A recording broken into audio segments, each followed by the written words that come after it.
नाशिकसह धरण पाणलोट क्षेत्रामध्ये पावसाची संततधार सुरू आहे। नाशिकच्या गंगापूर धरणातून विसर्ग करण्यात येणार आहे, तर गोदावरी नदीच्या पाणी पातळीमध्ये वाढ होण्याची शक्यता आहे। नदीकाठच्या नागरिकांना सतर्कतेचा इशारा देण्यात आलाय। विसर्गाच्या पार्श्वभूमीवर जिल्हा व्यवस्थापन देखील सज्ज झाले आहे। या संदर्भातले अधिकचे तपशील आपले प्रतिनिधी जयेश साबळे देतील। जयेश, खरं तर विक्रांत, पाहिलं तर कालपासून पावसाची नाशिक जिल्ह्याला संततधार सुरू आहे।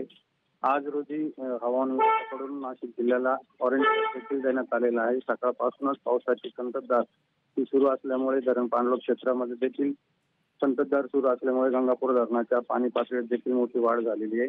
आज दुपारी 1 वाजेच्या दरम्यान 8,684 क्युसेक इतक्या वेगाने गंगापूर धरणातून पाण्याचा विसर्ग हा केला जाणार आहे। त्यामुळे गोदावरी नदीची जी पूर परिस्थिती आहे ती अधिकच वाढण्याची शक्यता आहे।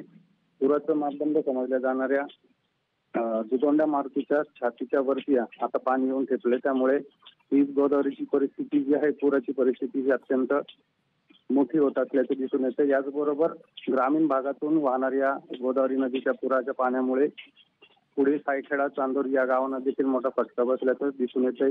या ठिकाणी असलेले काही मंदिरं तसेच वीटभट्ट्या या देखील पुराच्या पाण्याने वेढल्याचं देखील चित्र दिसून आहे। त्यामुळे जिल्हा आपत्ती व्यवस्थापनाकडून नदीकाठच्या नागरिकांना सतर्कतेचा इशारा देण्यात आलेला आहे।